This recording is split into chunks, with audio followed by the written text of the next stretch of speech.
whoa. I gotta pause it there. But this is not adventure riding. This is trail riding.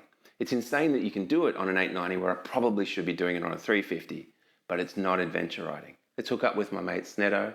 We'll head off for a couple of days to one of our favorite ride destinations. Along the way, we'll have triumph, we'll have tragedy, we'll have a torn hammy and a two-headed cow.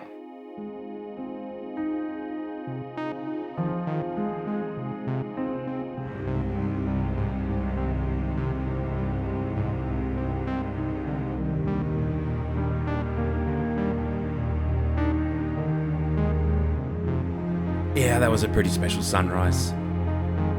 And a perfect way to start a ride day. Of course, we had to stop for a breakfast of champions because athletes like us must look after their temple. I love this point where suburbia has disappeared into the background. And in front of you, you've just got a rolling landscape and sky. This is where it starts to get fun.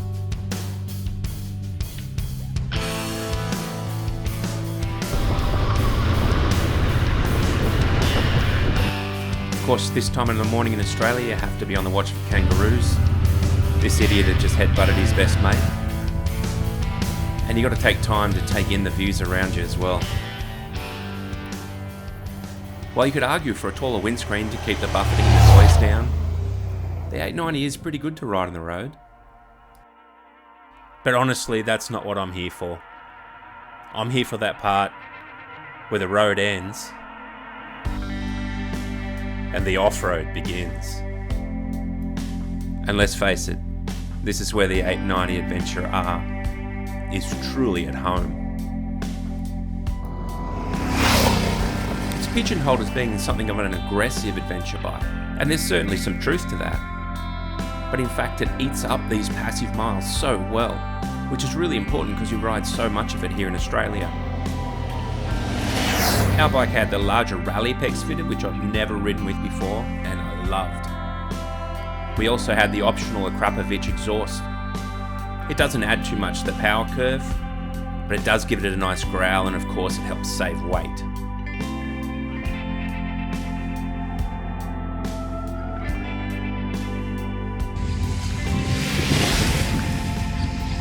And of course it's nice to have those Brembo brakes on board for those times where you come across a great wall of cows.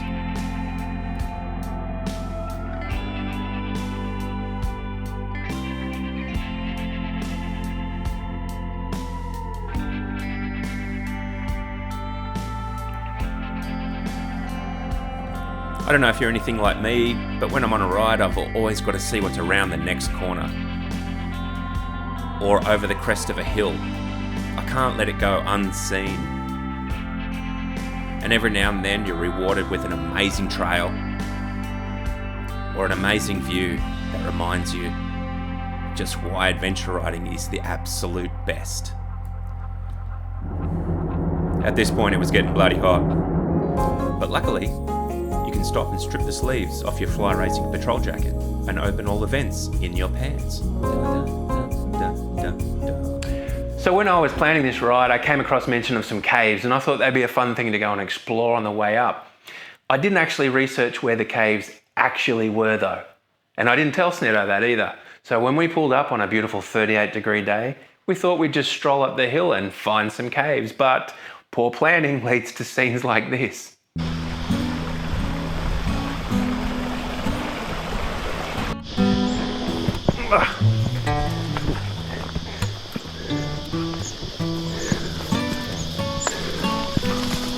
Ow! Oh no! Not loving the steel.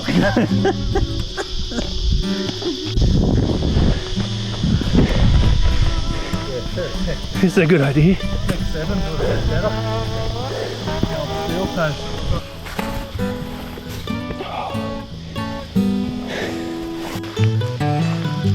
You can just get there all the way there.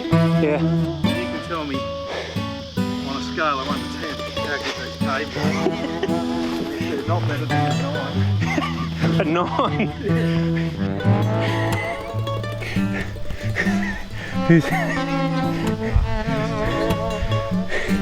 This was a Google suggestion, not mine.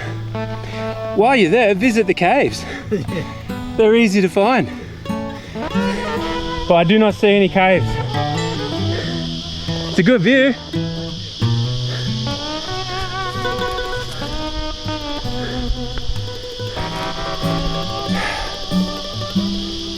Me.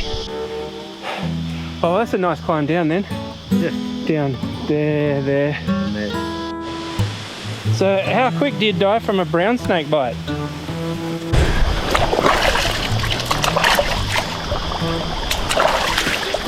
So we climbed all the way at the top of that hill. And we went right to left, left to right. And we didn't find any caves. Not a sign of a cave, nothing but a hole full of old VB cans. This cave business is bullshit.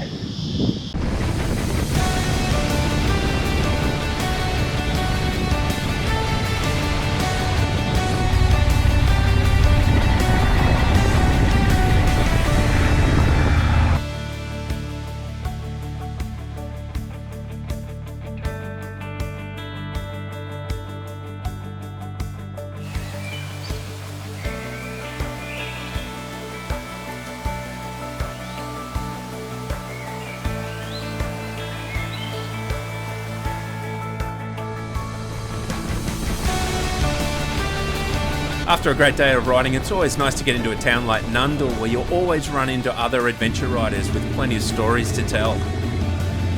We were pretty keen to grab a drink and a feed, so we went straight to our accommodation, dumped our bags, got changed, washed off the horrendous smell of a summer ride day, and we headed straight to the pub for an evening of cultured frivolity. The conundrum of what footwear to pack for your adventure ride so you can enjoy your after ride festivities has been something we've all struggled with from time to time, and there's never been one single best answer, but I'm here to tell you now there is.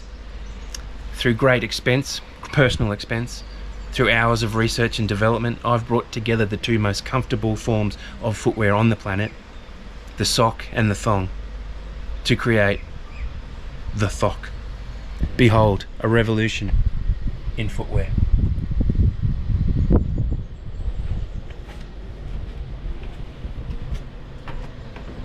I've never been more comfortable. I've never felt more stylish. I feel like a new me, and the thock has given me that new lease on life. It can do the same for you. Cheers, mate. We made it.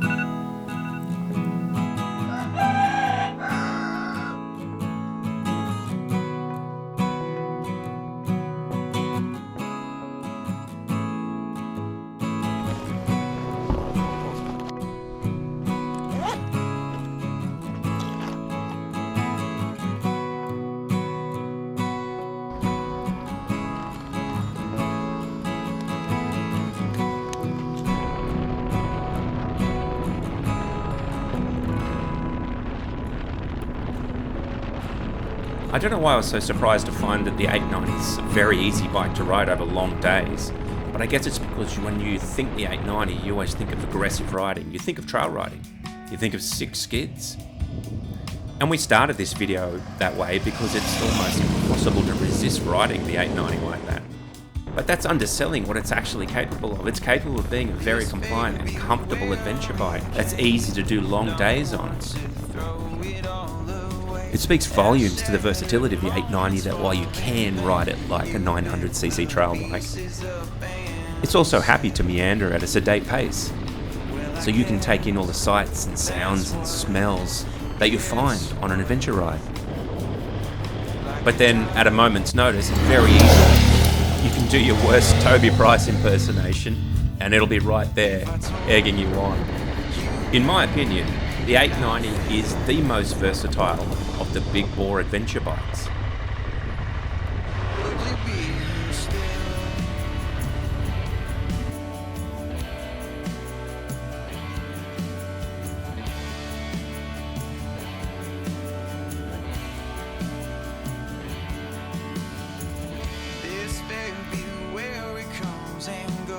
So for this ride, I didn't change any of the settings on the suspension.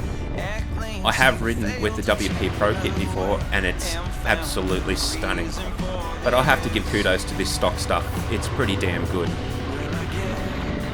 I rode a lot of the time in rally mode, where I had the throttle sensitivity set on street and the motor slip regulation set on 4 or 5 most of the time. One of the great gifts electronics has given the 890 is a malleability of the power delivery. You really can ask the 890 to become any sort of animal you want it to be. If you want mellow, you'll get mellow. If you want huge bursts of horrendous aggression, just ask and it'll give it to you. And the electronics are also very easy to use on the fly, with the 890 thankfully sticking with the old switch block and not moving to the 1290's new configuration, which I'm not a big fan of.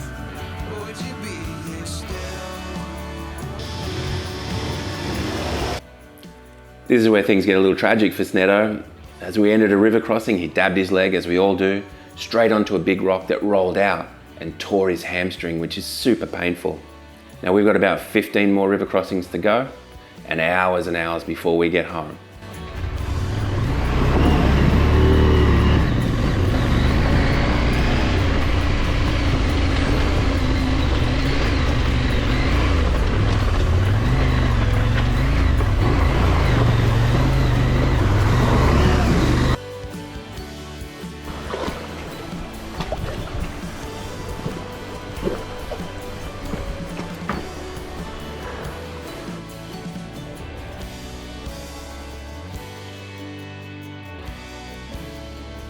That unique drop-down fuel tank design that KTM took from its rally racing team gives the 890 an incredibly balanced feel that makes riding tricky terrain much easier than on any other big bore adventure bike.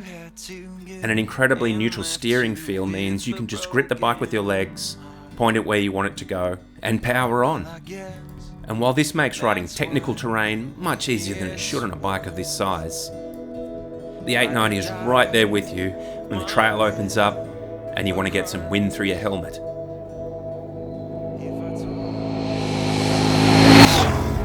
Yeah, these are the days we live for, right? Perfect weather, beautiful landscape, good mates, amazing bikes. You live more in a minute out here than most everyone does in a week or a month.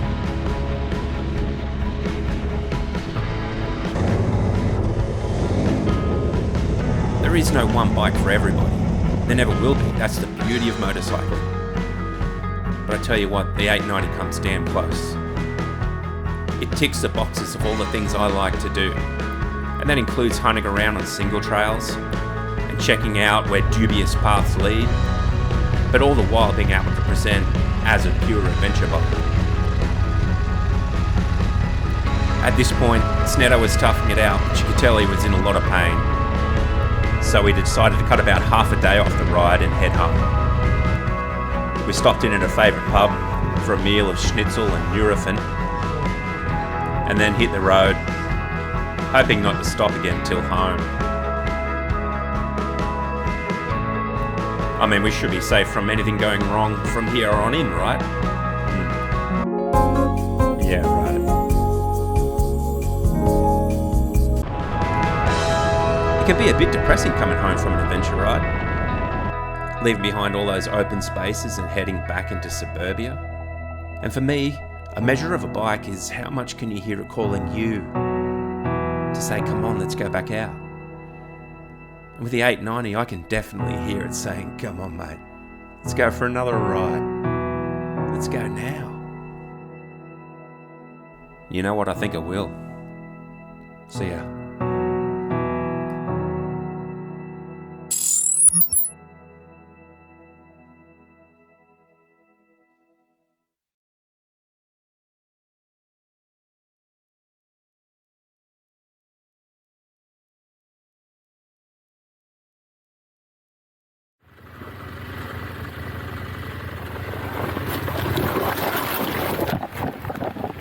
Ha ha!